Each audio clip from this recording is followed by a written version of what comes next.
Oh, hello there, and a happy winter season to you and yours. My name is Jonna, and I'm a library technician with the Literary Engagement Team in the Programming and Learning Department of the Vancouver Public Library. The Vancouver Public Library and all of its branches are located on the unceded homelands of the Musqueam, Squamish, and Tsleil-Waututh peoples, and I am humbled to be able to read to you today from my home, which is located on those very same lands. Today, I'll be reading The Gift of the Magi by O. Henry to celebrate the winter season. So grab a mug, cozy up, and relax while we celebrate these classic tales written with holiday mirth in mind. William Sidney Porter was born in 1862 in Greensboro, North Carolina, and is better known as O. Henry, whose legacy has left us with the O. Henry Award, a coveted prize given to outstanding short stories and their authors. Porter wrote prolifically in his life, with 381 short stories, a body of poems, and nonfiction work under his belt before his death in 1910. The Gift of the Magi is one of O. Henry's gems, a sentimental story with a moral lesson of gift-giving. It is a perfect example of the literary device of comic irony, and it continues to delight and inspire audiences of all ages, particularly around the festive season. Without further ado, The Gift of the Magi by O. Henry. Today I'll be reading The Gift of the Magi from the Best Short Stories of O. Henry. You can find this in the VPL catalog if you'd like. Without further ado, The Gift of the Magi. $1.87. That was all. And 60 cents of it was in pennies. Pennies saved 1 and 2 at a time by bulldozing the grocer and the vegetable man and the butcher until one's cheeks burned with the silent imputation of parsimony that such close dealing implied. 3 times Della counted it, $1.87. And the next day would be Christmas. There was clearly nothing to do but flop down on the shabby little couch and howl. So Della did, which instigates the moral reflection that life is made up of sobs, sniffles, and smiles, with sniffles predominating. While the mistress of the home is gradually subsiding from the first stage to the second, take a look at the home. A furnished flat at $8 per week, it did not exactly beg our description, but it certainly had the word on the lookout for the mendicancy squad. In the vestibule below was a letterbox into which no letter would go, an electric button from which no mortal finger could coax a ring. Also appertaining thereunto was a card bearing the name of Mr. James Dillingham Young. The Dillingham had been flung to the breeze during a former period of prosperity when its possessor was being paid $30 per week. Now, when the income had shrunk to $20, the letters of Dillingham looked blurred, as though they were thinking seriously of contracting to a modest and unassuming deed.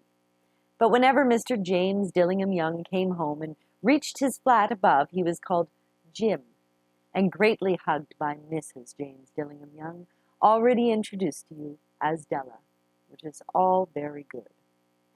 Della finished her cry and attended to her cheeks with the powder rag. She stood by the window and looked out dully at a cat walking a gray fence in a gray backyard. Tomorrow would be Christmas Day, and she had only $1.87 with which to buy Jim a present. She had been saving every penny she could for months, with this result. $20 a week does not go far. Expenses had been greater than she had calculated. They always are. Only $1.87 to buy a present for Jim. Her Jim. Many a happy hour she had spent planning for something nice for him, something fine and rare and sterling, something just a little bit near to being worthy of the honor of being owned by Jim. There was a pier glass between the windows of the room. Perhaps you have seen a pier glass in an $8 flat. A very thin and very agile person may by observing his reflection in a rapid sequence of longitudinal strips, obtain a fairly accurate conception of his looks. Della, being slender, had mastered the art. Suddenly, she whirled from the window and stood before the glass. Her eyes were shining brilliantly, but her face had lost its color within 20 seconds. Rapidly, she pulled down her hair and let it fall to its full length. Now there were two possessions of the James Dillingham Youngs in which they both took a mighty pride. One was Jim's gold watch that had been his father's and his grandfather's before. The other was Della's hair. Had the Queen of Sheba lived in the flat across the airshaft, Della would have let her hair hang out the window some day just to dry, just to depreciate Her Majesty's jewels and gifts. Had King Solomon been the janitor with all his treasures piled up in the basement, Jim would have pulled out his watch every time he passed, just to see him pluck at his beard from envy. So now Della's beautiful hair fell about her, rippling and shining like a cascade of brown waters. It reached below her knee and made itself almost a garment for her, and then she did it up again nervously and quickly. Once she faltered for a minute and stood still while a tear or two splashed on the worn red carpet. On went her old brown jacket, on went her old brown hat. With a whirl of skirts, and with the brilliant sparkle still in her eyes, she fluttered out the door and down the stairs to the street. Where she stopped, the sign read, Madame Sofronie, hair goods of all kinds. One flight up Della ran and collected herself panting. Madame, large, too white, chilly, hardly looked the Sofronie. Will you buy my hair? Said Della. I buy hair, said Madame. Take your hat off and let's have a sight of the looks of it. Down rippled the brown cascade. $20, said Madame, lifting the mask with a practiced hand. Oh, give it to me quick, said Della. Oh, and the next 2 hours tripped by on rosy wings.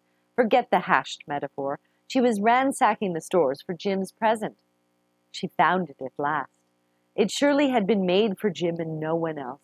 There was no other like it in any of the stores, and she had turned all of them inside out. It was a platinum fob chain, simple and chaste in design, properly proclaiming its value by substance alone and not by meretricious ornamentation, as all good things should do. It was even worthy of the watch. As soon as she saw it, she knew that it must be Jim's.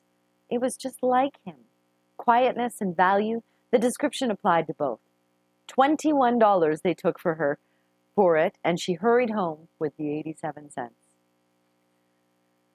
With the chains off his watch, Jim might be properly anxious about the time in any company. Grand as the watch was, he sometimes looked at it on the sly on account of the old leather strap that he used in place of a chain. When Della reached home, her intoxication gave way a little to prudence and reason. She got out her curling iron and lighted the gas and went to work repairing the ravages made by generosity added to love, which is always a tremendous task, dear friends, a mammoth task.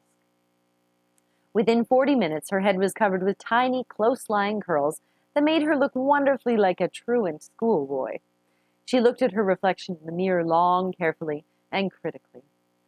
Oh, if Jim doesn't kill me, she said to herself, before he takes a second look at me, he'll say I look like a Coney Island chorus girl. But what could I do? Oh, what could I do with $1.87? At 7 o'clock, the coffee was made and the frying pan was on the back of the stove, hot and ready to cook the chops. Jim was never late. Della doubled the fob chain in her hand and sat on the corner of the table near the door that he always entered. Then she heard his step on the stair away down on the first flight, and she turned white for just a moment. She had a habit of saying silent little prayers about the simplest everyday things, and now she whispered, Please, God, make him think I am still pretty. The door opened, and Jim stepped in and closed it. He looked thin and very serious. Poor fellow, he was only 22, and to be burdened with a family. He needed a new overcoat, and he was without gloves. Jim stepped inside the door as immovable as a setter at the scent of a quail. His eyes were fixed upon Della, and there with an expression in them that she could not read, and it terrified her. It was not anger, nor surprise, nor disapproval, nor horror, nor any of the sentiments that she had been prepared for. He simply stared at her fixedly with that peculiar expression on his face. Della wriggled off the table and went for him. "Jim, darling," she cried, "don't look at me that way. I had my hair cut off and sold it because I couldn't have lived through Christmas without giving you a present. It'll grow out again. You won't mind, will you? I just had to do it. My hair, it grows awfully fast. Say Merry Christmas, Jim, and let's be happy. You don't know what a beautiful, nice gift I've got for you." "You've cut off your hair?" asked Jim, laboriously, as if he had not arrived at the patent fact yet, even after the hardest mental labor. "Cut it off and sold it," said Della. "Don't you like me just as well anyhow? I'm me without my hair, ain't I?" Jim looked about the room curiously. "You say your hair is gone?" he said with an air of almost idiocy. "Well, you needn't look for it," said Della. "It's sold. I tell you, sold and gone too. It's Christmas Eve, boy. Be good to me, for it went for you. Maybe the hairs on my head were numbered," she went on a sudden serious sweetness, "but nobody could ever count my love for you. Shall I put the chops on, Jim?" Out of his trance, Jim seemed quickly to wake. He enfolded his Della. For 10 seconds, let us regard with discreet scrutiny some inconsequential object in the other direction. $8 a week or $1,000,000 a year, what is the difference? A mathematician or a wit could give you the wrong answer. The Magi brought valuable gifts, but that was not among them. This dark assertion will be illuminated later on. Jim drew a package from his overcoat pocket and threw it upon the table. "Don't make any mistake, Dell," he said, "about me. I don't think there's anything in the way of a haircut or a shave or a shampoo that can make me like my girl any less. But if you'll unwrap that package, you may see why you had me going a while at first." White fingers and nimble tore at the string and paper, and then an ecstatic scream of joy, and then, alas, a quick feminine change to hysterical tears and wails, necessitating the immediate employment of all the comforting powers of the lord of the flat.